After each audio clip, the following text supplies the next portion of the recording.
Nelson is back. One Friday, Miss Nelson told her class that she was going to have her tonsils out. "I'll be away next week," she said, "and I expect you to behave." "Yes, Miss Nelson," said the kids in 207.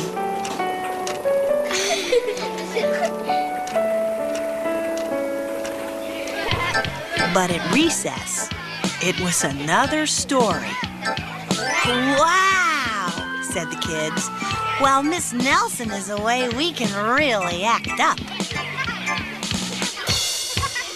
"Not so fast," said a big kid from 309. "Haven't you ever heard of Viola Swamp?" "Who?" said Miss Nelson's kids. "Miss Swamp is the meanest substitute in the whole world," said the big kid. "Nobody acts up when she's around." "Ooh," said Miss Nelson's kids. "She's a real witch," said the big kid. "Ooh," said Miss Nelson's kids. "I'll just bet you get the swamp," said the big kid.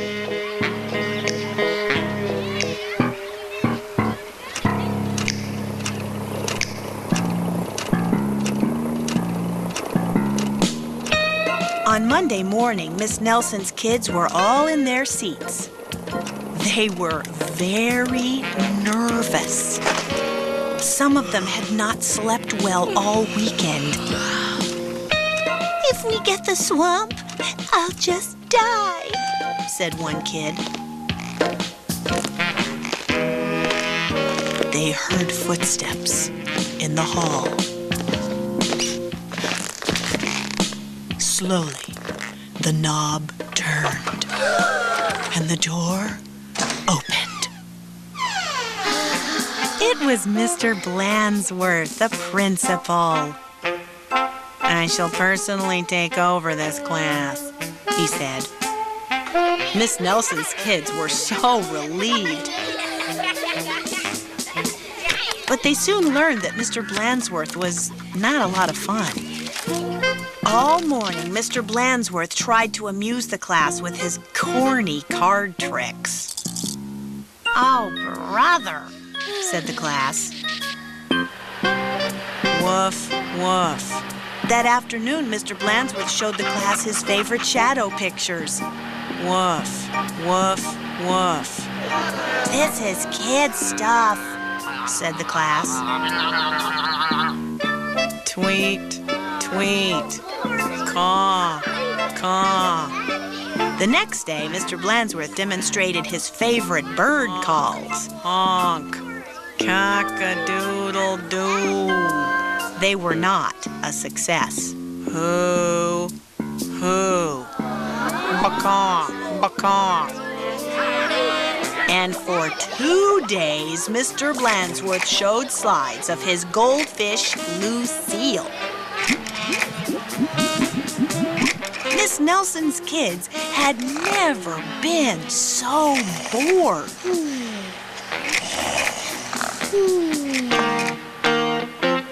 While dusting erasers in the schoolyard, 3 of the ringleaders of 207 discussed the situation. "Something will have to be done," they said. "We must get rid of Blansworth." And they hatched a plot. After school, they painted and sewed and borrowed some old clothes.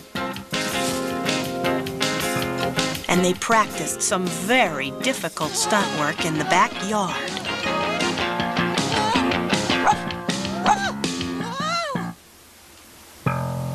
The next day, they weren't in class. "That's too bad," said Mr. Blansworth. "They'll miss all the excitement." Mr. Blansworth was about to show the class his collection of ballpoint pens from all over the world. when someone came to the door. Slowly, the knob turned, and the door opened. Oh, look, said the class. Miss Nelson is back. A tall and lumpy Miss Nelson tottered into the room. Mr. Blansworth was surprised. "You're back sooner than we expected," he said. The tall and lumpy Miss Nelson didn't speak. Said the kids. Her throat must still be sore. "Are you sure you're well enough?" said Mr. Blansworth.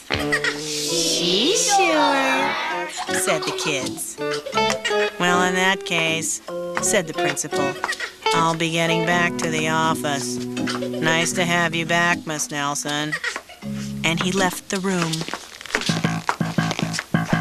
Hot dog! Cried the class. We got rid of Blansworth. Now we can do just as we please.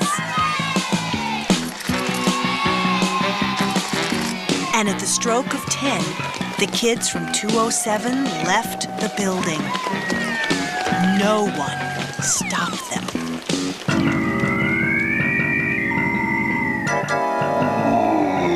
They went straight to the movies, where they saw The Monster That Ate Chicago twice. This is really living, they said.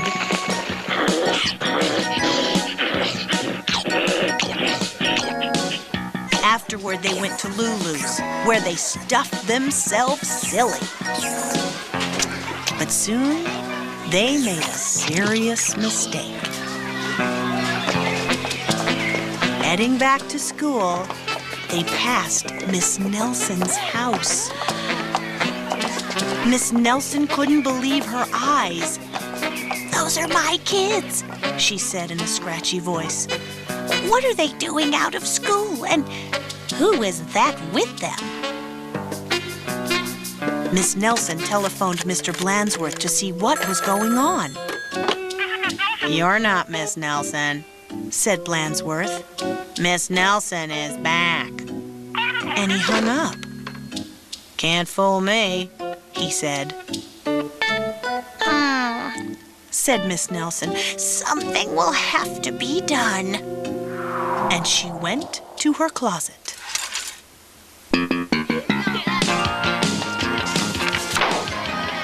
Back in 207, Miss Nelson's kids were spending an agreeable afternoon.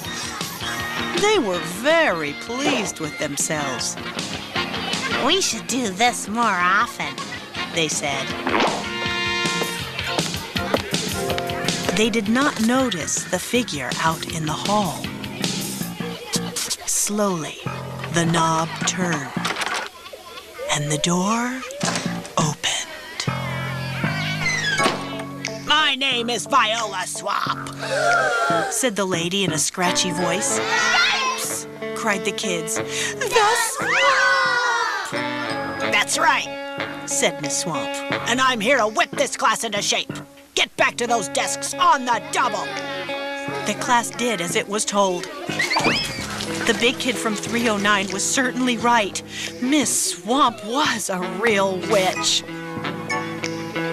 She knew how to get results.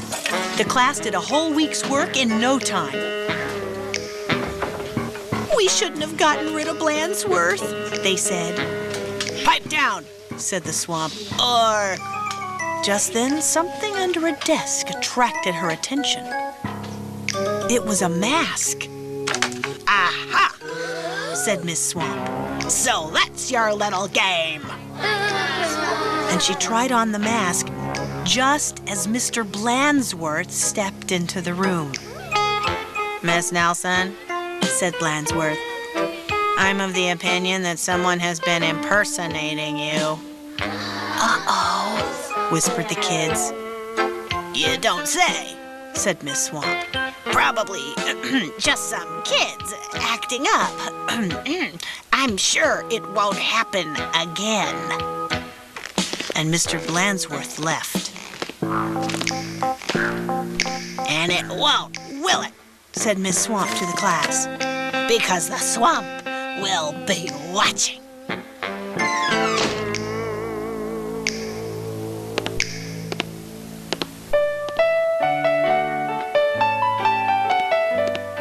A minute later, Miss Nelson appeared. "I'm back," she said. "Hot dog!" cried the kids. "Are we glad to see you!" "Didn't you have fun with Mr. Blansworth?" asked Miss Nelson. Said the kids. They decided not to mention Miss Viola Swamp. But they wondered why Miss Nelson hadn't seen her in the hall.